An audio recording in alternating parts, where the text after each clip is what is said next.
Hello. Yep. I just woke up from sleep, you can see, but yeah.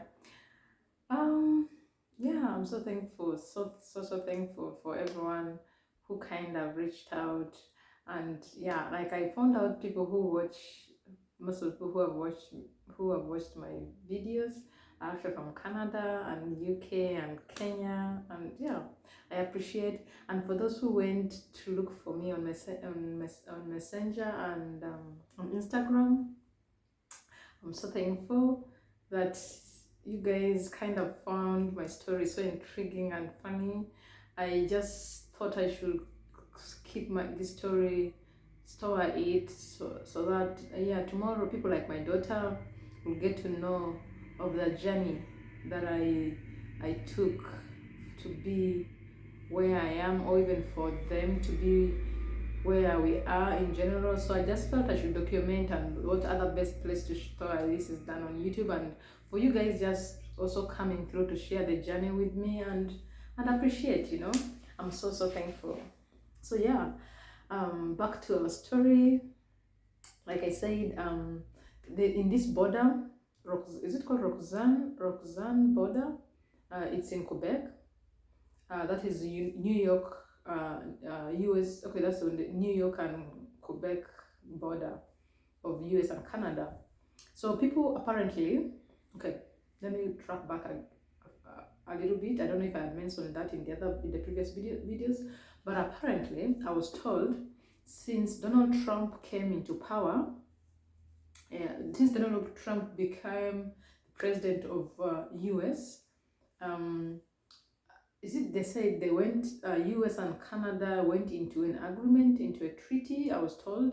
But because Trump, okay, I'm just, this is the story I was told. I don't know if it's the actual story or it's a different one, but if the people who come across this video and know it as something different, you let me know. But what I was told was that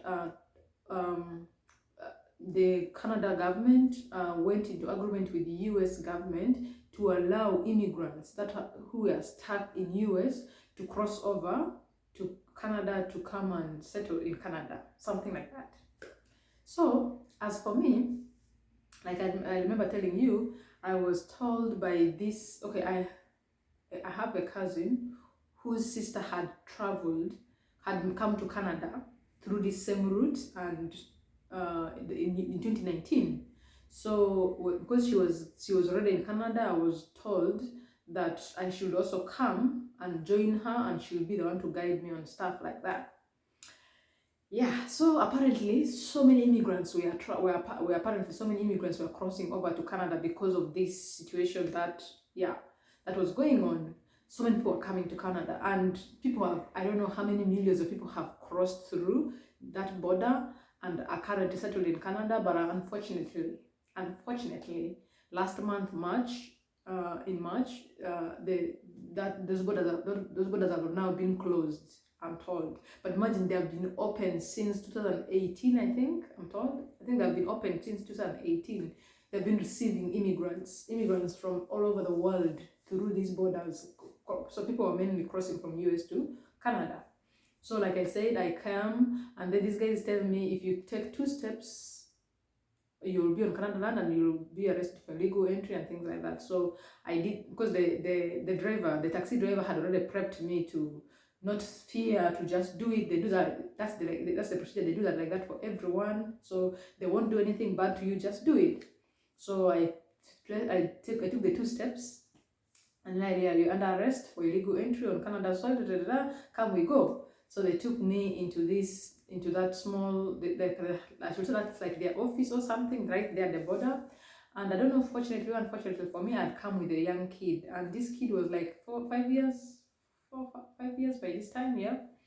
And then it kind of put me in a little bit of trouble, because they say child trafficking, blah blah blah, things like that, because I didn't have documents in my hand. But this kid had all her documents, but the documents, I'm told the documents should have been given into my hands as an adult, as the adult in the trip with this kid. So I did not.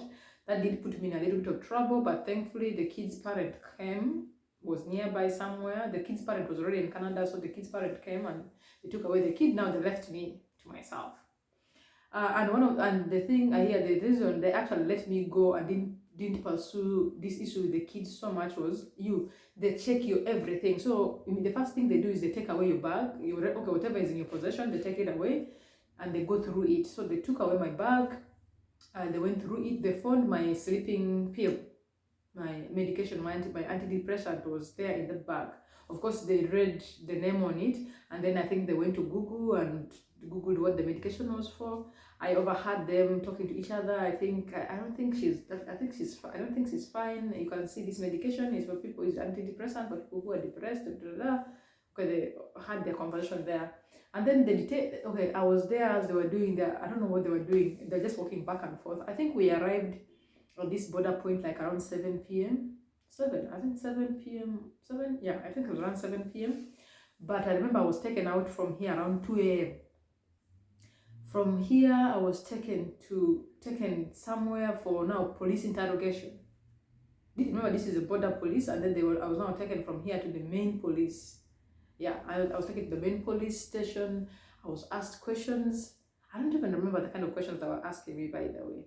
But I remember being asked that, what do you want? What have you come to do in Canada? I remember when they were prepping me to come, they said, when they ask you, what have you come to do in Canada, tell them you want to work.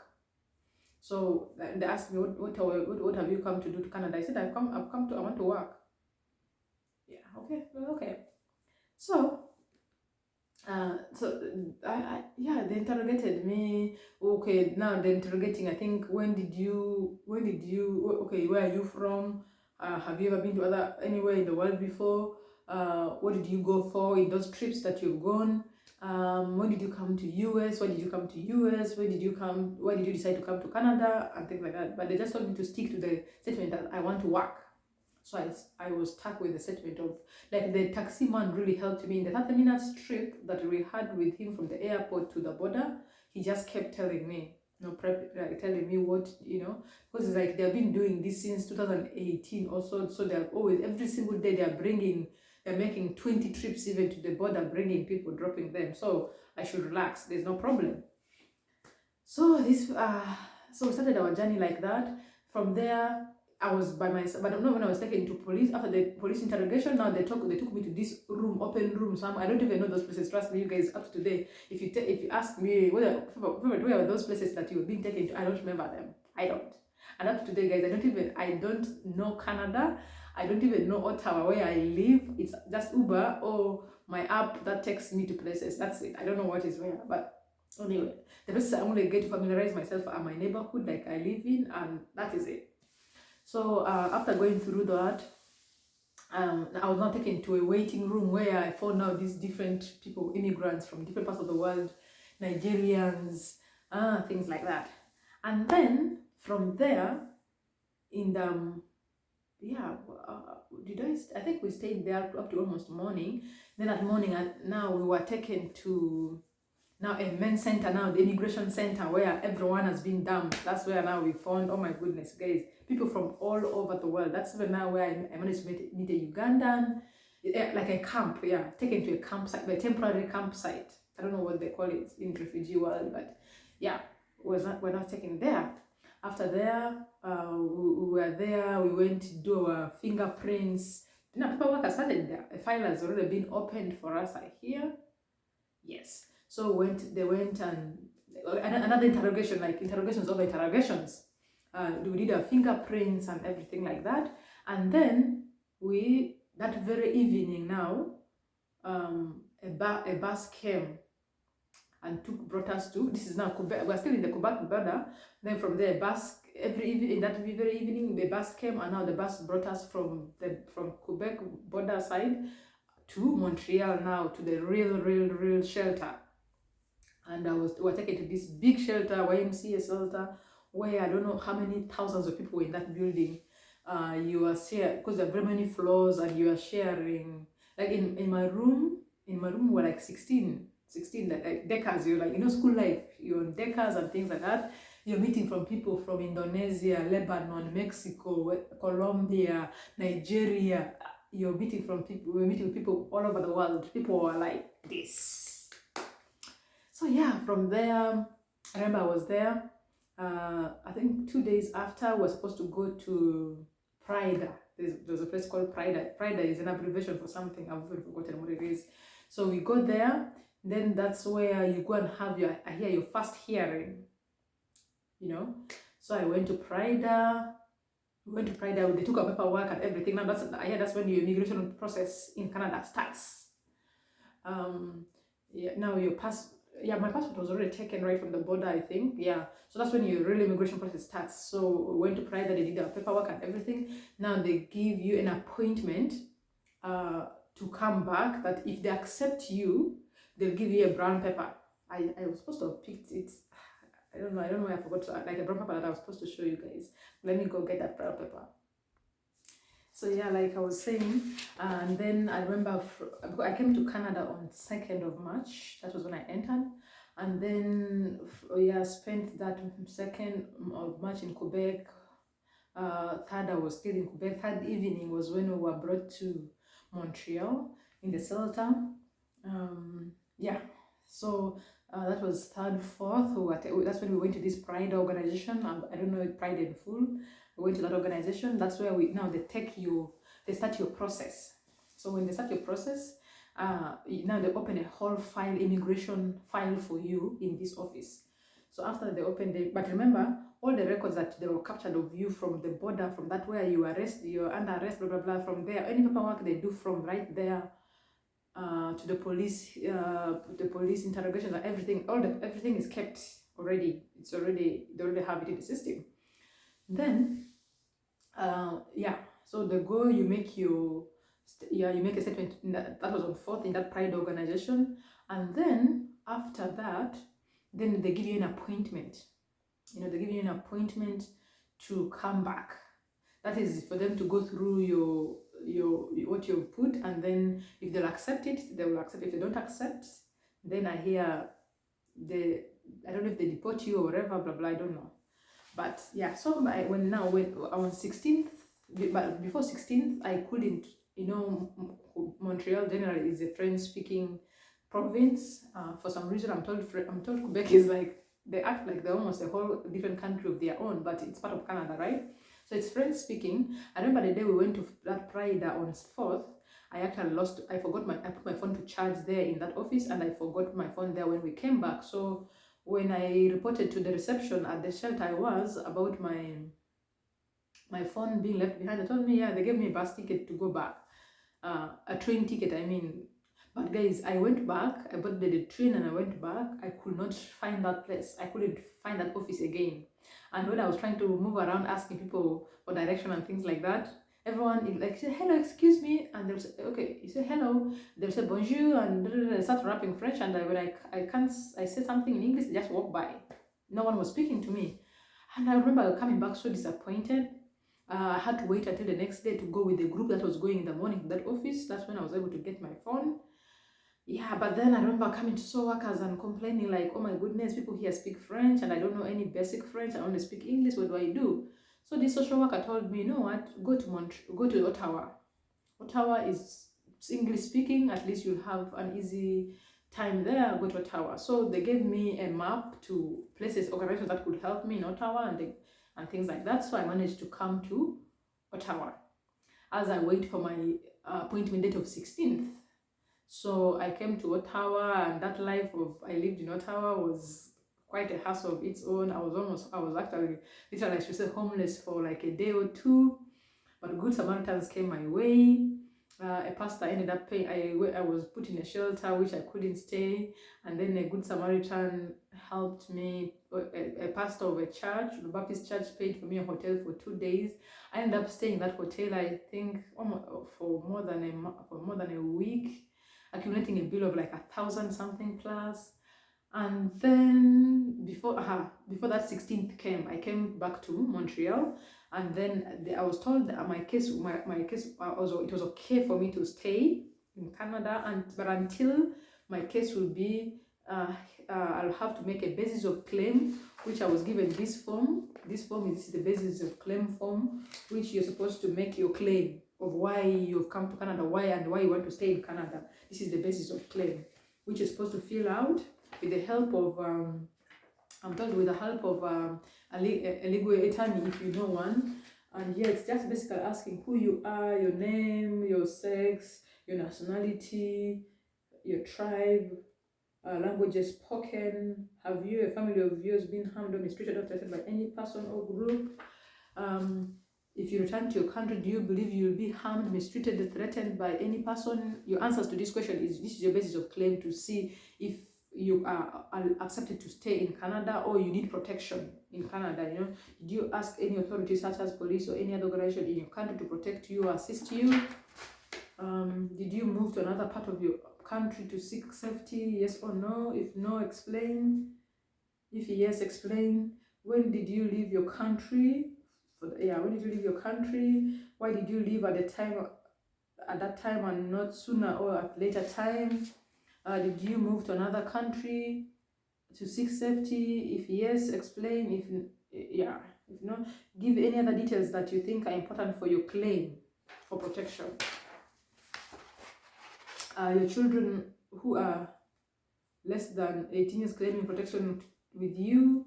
If yes, check the correct boxes below. If you're not, you're the child's parent. List the country or countries where you believe you are at risk of a serious harm. That is, again here, your citizenship, your family, your names, your family details, your parents, your children, your spouse if you have. Continuation of that list. Visa application, did you apply for visa to enter Canada? These things. Where can we contact you? Do you give your details or contact details here? If you have a legal representative, you enter your legal representative details here. If you need interpretation, the people who don't speak English or French, the legal languages of Canada are French and English. So if you don't speak any of the two languages, you can ask for an interpreter. And then you sign. So this is the document. This is the question. This is your basis of claim. The reasons to claim that you want to stay in Canada or you need protection to be in Canada. So if they give you this, and then they give you this also. This is called a protection claimant document. See if you're seeking for protection. And guys, remember, I'm taking all the, I'm given all these documents. I still don't know. The only thing I knew that I wanted to work. I wanted a job. That was what I was told. So I don't know what is going on, but they've given me these documents to come with. That very day I was given these documents to come with. Then I start consulting and talking to people, and then the people tell, because remember, I also made friends. I actually met a Ugandan there, right there in that shelter. So I met a Ugandan, or at least we would share ideas with. So for her, she has her sister, her in-laws here, mother-in-law. She had quite a lot of in-laws here who were guiding her. So for me, she'll get information and feed it to me. So I was told, this basis of claim, I need to make a claim to Canada Immigration, stating that for me to go back to Uganda will be a risky situation for me. My life will be something to show that my life will be in danger or anything. And we all know most of these claim of refugee claims, asylum seeking processes in these countries, in these first world countries, only work if you're running away from a conflict like wars and things like that, or if you're being pursued on political grounds or things like that. And we all know, of course, Uganda's case is not like that. Uganda is considered a peaceful country and things like that, So I was told to contact legal aid for a lawyer to look through my case and things like that. So I contacted the lawyer, and I explained to him what my situation was, and this lawyer didn't really give a damn about me, I should say. He just told me, just give the story, your actual story of why you're here. Which story, literally, if you ask me, I will say I did not have a concrete story to give. So that didn't work out. We even passed the deadline actually for submitting this basis of claim and things like that until My friend's process, my Ugandan friend's process was going so fast, and I contacted her like, what can I do? She's like, no, I can give you the contact of my lawyer, and then you guys push from there. So she gave me the contact of her lawyer, and then we had a conversation with this lawyer. And by this time, my work permit came after just 1 month. So I came to Canada in March 2020. In April 2020, my work permit was already ready, though I received it later because I didn't have address on file. So by this time around, by September was when I started working for the first time. So by this time around, when I contacted, when my friend gave me her lawyer's details, I was already working. So when you're working, you don't qualify for legal aid, free lawyer. So you have to look for your own lawyer and pay for it. So I had talked to this lawyer, and he agreed to charge me like $3,500, I think, for the whole process. So I narrated to him everything, and he told me, you know what, actually, remember I had shared in the previous video that I was admitted in the mental hospital in US by that time. So he told me, you know what, so he told me the scenario of my of my admission. He told me, bring for me those medical forms, reports and everything. I brought for him the medical reports. He read through. You know that this is a very, very, very strong reason for you to seek for protection, because your issues, the reason you ended up in a mental hospital was because of issues with your marriage, issues with your family, and all these things. And these are enough grounds for you to seek for asylum in Canada. And he took me through the whole process. We submitted our file, and I had to go through a whole immigration hearing where you sit right in front of a judge, and then the judge takes you, goes through your case, and he presented arguments of issues facing women in Uganda. This lawyer had to do so much to defend my case, and thereafter I was accepted. My case was accepted. Now I have applied, I was accepted. They sent me a notice of acceptance that my case qualifies, and then I've submitted it to immigration for a PR, and hopefully it will come soon.